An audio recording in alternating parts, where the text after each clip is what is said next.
Hi, it's my first video. वो कहते हैं ना, कई बार कुछ थॉट्स ऐसे होते हैं जो हम किसी के सामने एक्सप्रेस नहीं कर पाते। तो आज शायद मैं उसी के बारे में बात करूँगी, जिसको शायद ओवर थिंकिंग कह देते हैं नॉर्मल सी लैंग्वेज में। क्या है ओवर थिंकिंग? क्या मतलब एक इंसान उसको समझ सकता है?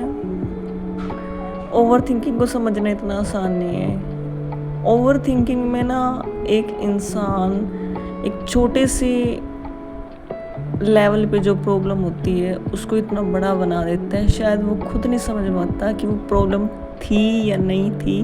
अगर थी तो वो छोटी थी या बड़ी थी। उसके पॉजिटिव और नेगेटिव इतने इम्पैक्ट्स के बारे में सोचता है। अगर पॉजिटिव हो भी गया तो क्या होएगा, और नेगेटिव हो गया तो क्या होगा।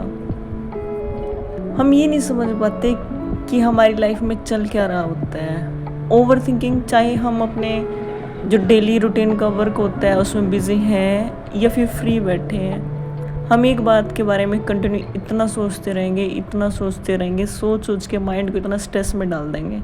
ओवर थिंकिंग से स्ट्रेस लेवल इतना हाई हो जाता है ना हमारा मन किसी चीज़ में लगता है। उसके बाद फिर ना तो हम किसी काम पे फोकस कर पाते हैं, हमें क्या करना है इन फ्यूचर हम वो भी भूल जाते हैं।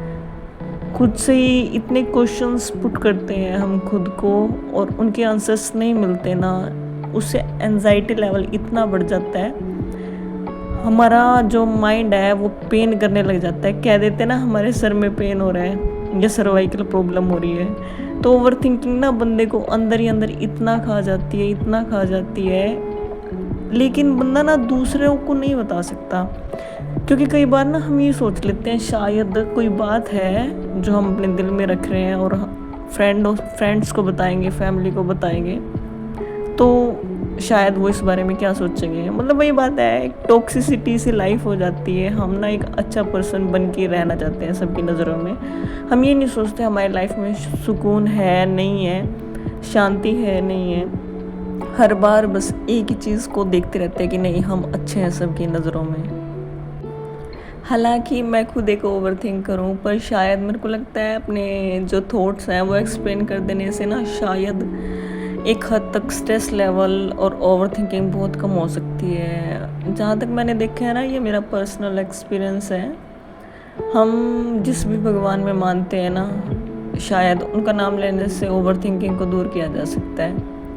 हालांकि मतलब कई बार सेशंस होते हैं, योगा वगैरह होती है या मेडिटेशन सेशंस होते हैं, उनमें बताया जाता है कि आप ज़्यादा से ज़्यादा ध्यान लगाइए, या फैमिली फ्रेंड्स उनमें बैठिए, जो बातें हैं वो बताइए। बट कई बार ऐसा होता है हमारा जो माइंड है ना मेडिटेशन को ऑब्जर्व नहीं कर पाता।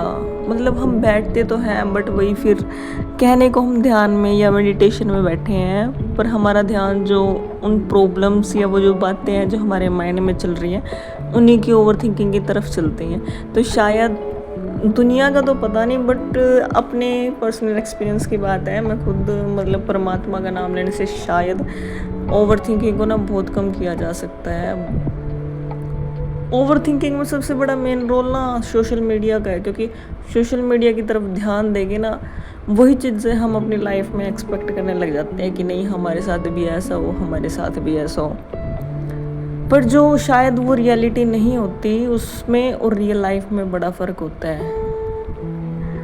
तो मेन मोटिव मेरा बात करने का यही है कि ओवर थिंकिंग जितना हो सके उतना कम कीजिए, क्योंकि वो कह देते हैं ना कि हमें एक ही लाइफ मिली है, तो शायद इसको जितना अच्छे से हो सके उतना अच्छे से जिया जाए।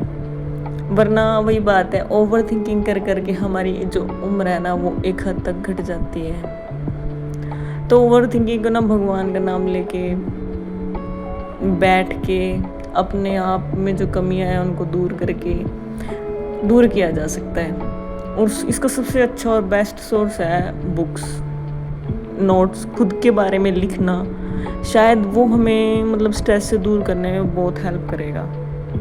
क्योंकि शायद सामने अगर हम किसी को कोई बातें बता रहे हैं वो चीज़ें इतना नहीं इफ़ेक्ट करेंगी जितना हम खुद के बारे में लिखेंगे, जानेंगे, खुद को फील करेंगे। ओवर थिंकिंग को ऐसे दूर कर सकते हैं हम। तो थैंक यू मेरी वीडियो इतना टाइम देने के लिए, सुनने के लिए।